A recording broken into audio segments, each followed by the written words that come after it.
¿Nota que hay algo distinto en casa? Sí, sí, porque él pregunta, Amatxu, ¿no vas a trabajar? Ahí te va. O sea, sí te pregunta. Sí, ¿Y tú qué le dices? Pues en un principio que estoy de vacaciones, luego ya le vas diciendo, pues no, hoy no me toca, y así vas cambiando. O sea, que no les he hablado abiertamente, claro, con 4 años, ¿hasta qué punto son capaces de entender, Nayara? Sí, con 4 años ya entienden, más que nada porque ellos lo palpan en casa. Ven que la Amatxu, por ejemplo, se queda en casa y, ama, ¿qué pasa que te quedas aquí? ¿No? Al final los niños lo perciben y lógicamente pues preguntan, y habría que decírselo de una forma clara, sencilla, creándoles seguridad, que no le des mucha información tampoco para que no les entre el pánico o el miedo, pero sí que le puedes dar una información pues adecuada a su edad, sabiendo las características de comprensión que pueda tener. Adecuada a su edad. Vamos por margen de edad. A los más pequeños, ¿qué les decimos? Pues bueno, nos ponemos en situación. Una niña de 6 años que su amiguita, pues resulta que le han comprado una muñequita muy cara y muy costosa, ¿no? Al final, yo también quiero esa muñeca, ama, ¿por qué no me la compras? Pues bueno, ¿a cómo le hacemos entender a una niña de 6 años que realmente no tenemos economía, ¿no? Bueno, pues le decimos, bueno, ya hablaremos de este momento, respiramos, y cuando veamos la oportunidad de que ella pueda entender, le explicamos pues que en este momento no podemos comprarle esa muñequita, pero podemos tener otras alternativas, ¿no?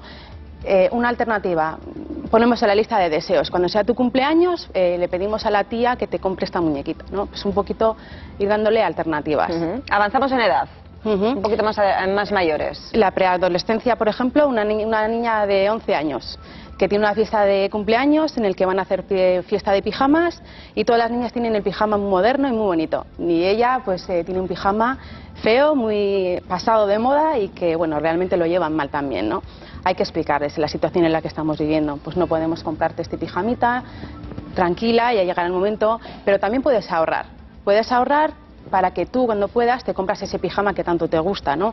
Al final, cuando van siendo más mayores, lo van llevando peor el tema. Más mayores, por ejemplo, 15, 16 años. Con 15, 16 años, cuando ya es la adolescencia, ¿no? Quiero una moto, ya, pero ¿realmente necesitas esa moto?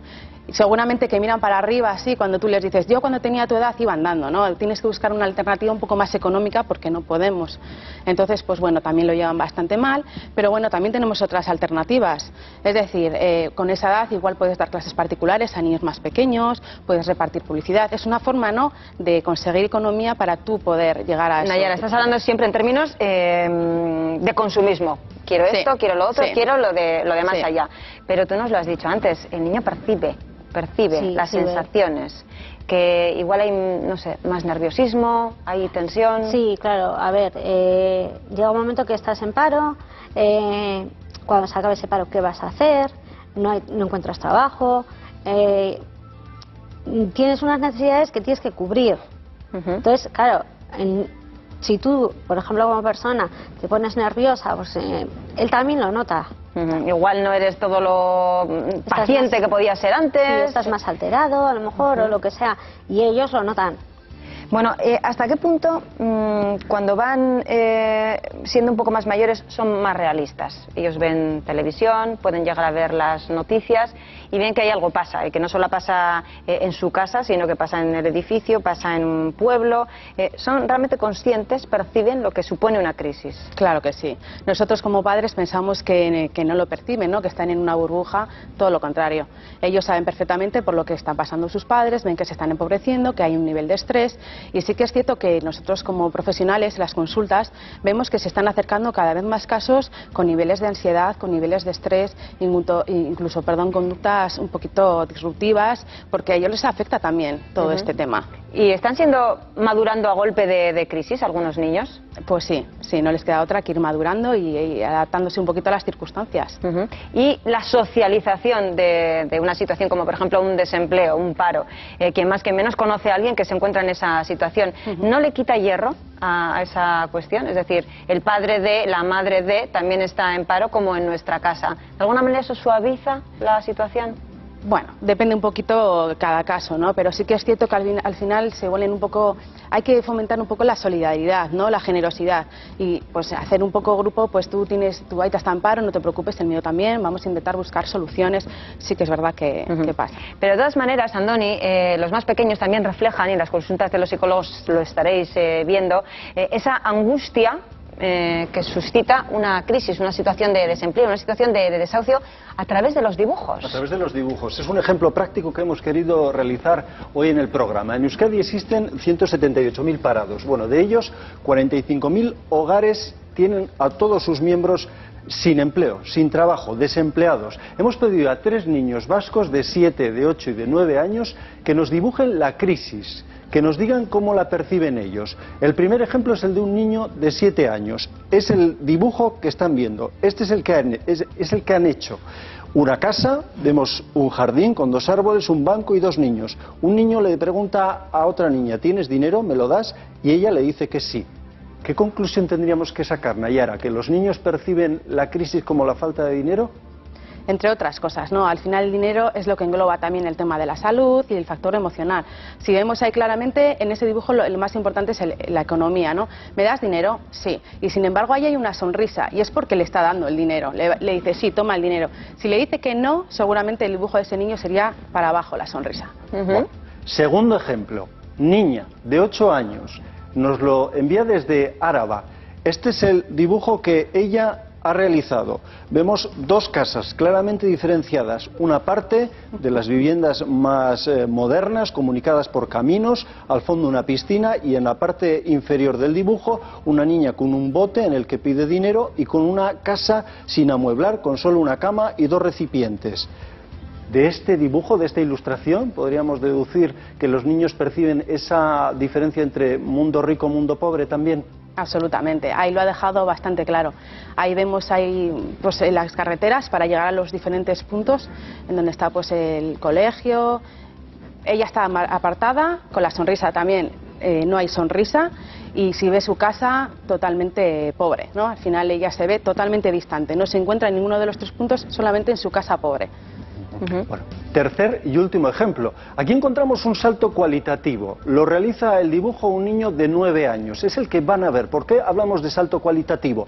Porque la escena se desarrolla en una peluquería. Supuestamente es como la denomina él, peluquería. Vemos un edificio grande y en el interior 3 individuos. Pero una, que suponemos que es la jefa, le dice a la empleada, estás despedida. Insistimos, es un dibujo que ha realizado un niño de 9 años. Suponemos que por haber escuchado alguna conversación quizá en sus casas. De esto, Nayara, podemos extraer una conclusión, es que los niños identifican la crisis con el desempleo, con la falta de trabajo. Claro, si no tenemos empleo, no tenemos dinero.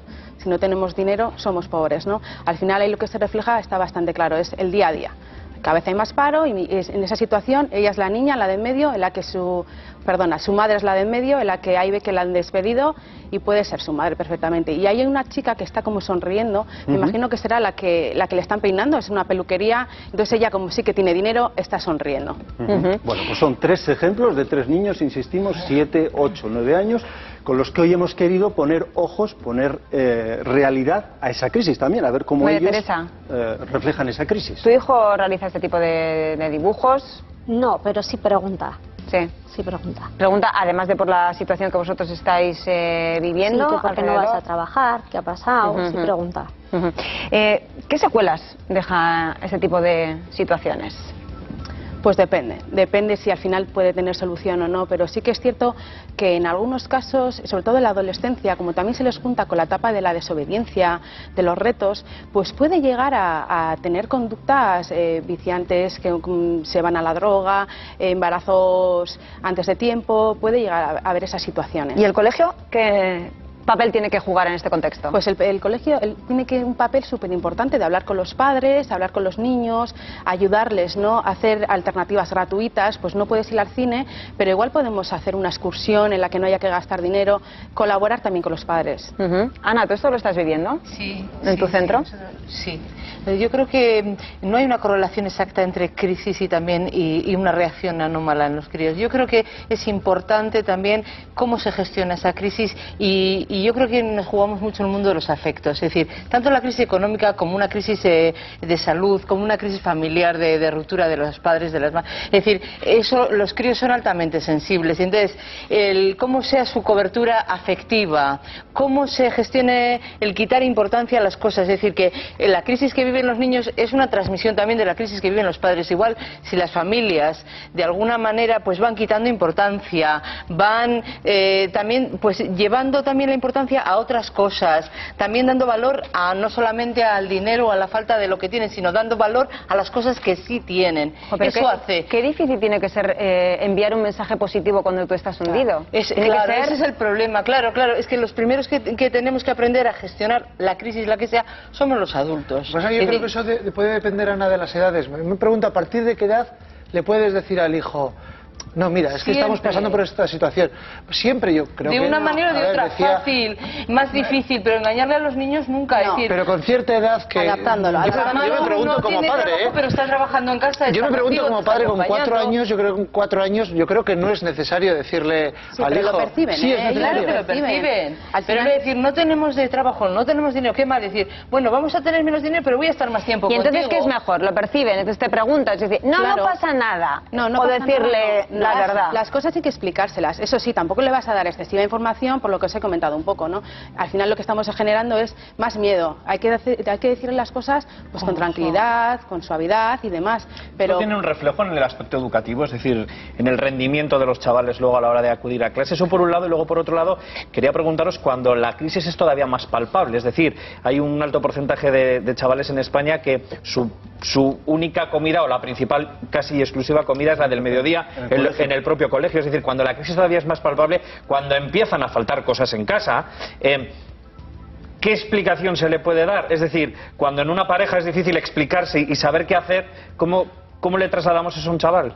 A ver, efectivamente, a tu primera pregunta, cada vez hay más problemas. De hecho, es lo que hemos comentado antes, ¿no? En las consultas cada vez vienen más niños con problemas de atención, sobre todo. Ellos están en clase, pero no están pensando en la asignatura, están pensando en cómo estarán sus padres y absorbiendo un poco lo que se ha generado en su casa, ¿no?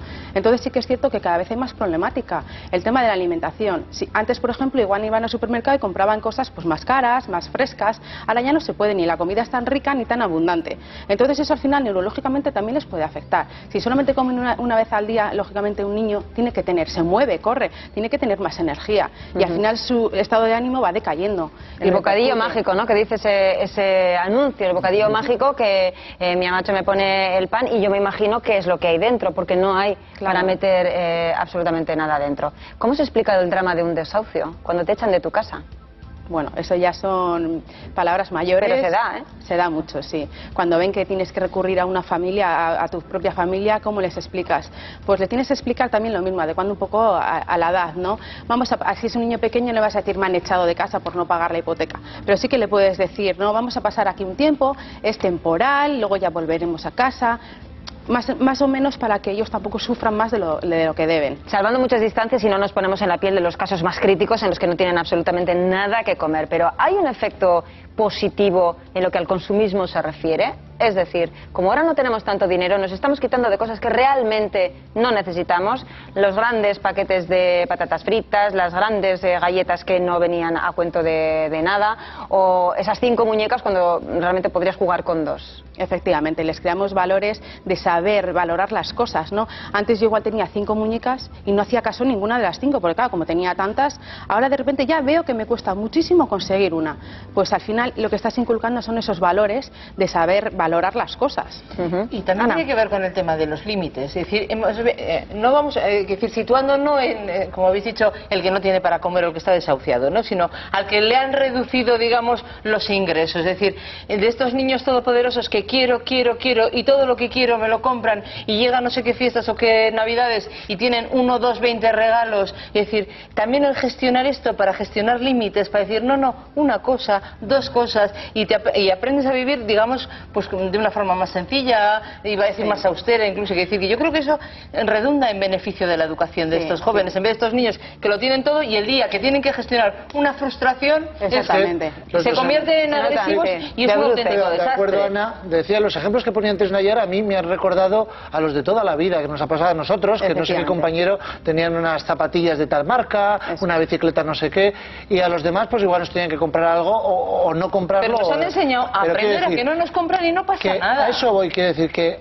me imagino que hay casos completamente dramáticos, drásticos, en los que la crisis efectivamente afecta de una manera seria y grave. Pero en los casos en los que hay una merma de ingresos que, bueno, pues quiero decir que puede ser hasta sacarle la parte positiva, ¿no? A ver, nosotros como padres no es malo decirle a un niño no te voy a comprar esto, hay que poner unos límites. Si compramos todo lo que quieren, pues imagínate, ¿no? Entonces tenías no hay dinero en el mundo. Claro, no, exactamente. ¿Quién gestiona esas frustraciones cuando realmente una cosa no se puede? Un día no se puede. Bueno, me gustaría que comentáramos un hecho, es un dato que nos llega desde UNICEF. El Estado español está en el puesto 10 en la tasa de privación infantil de UNICEF. Es un índice que contabiliza los menores que no pueden permitirse cosas básicas, una comida al día con carne o pescado, comer frutas a diario, tener libros, etcétera.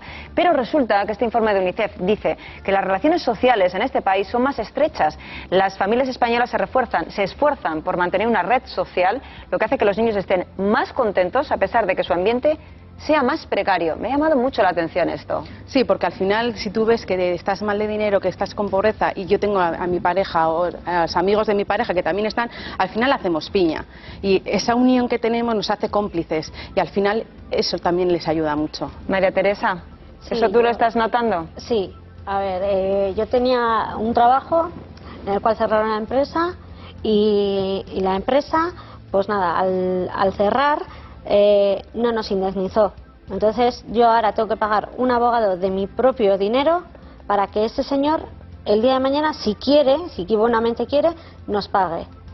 Entonces eso se nota, claro, se nota en el niño, se nota en mí, se nota en la compra, claro, se nota en todo. Entonces claro, los niños se dan cuenta. Ya no es cuestión de que le compres 2, 3, 4, ya es cuestión que le comprabas una porque le decías te compro una y es la que tienes porque hay más que necesitan más que tú. Y cuando ya dices, vale, no te compro una, pero es que al final ya va a llegar el momento que es que el dinero se va acabando, el paro se acaba, la ayuda te la dan si te la dan, encima mi niño necesita atención temprana, nos están dando la ayuda, pero si no nos la dan, yo no sé si voy a poder seguir dándosela. Nos ha llamado un segundito, se ha llamado Carmen por teléfono. Dice que no quiere entrar, pero que su hija lo está pasando realmente mal, porque no tiene el último móvil de última generación y en el colegio le llaman rara.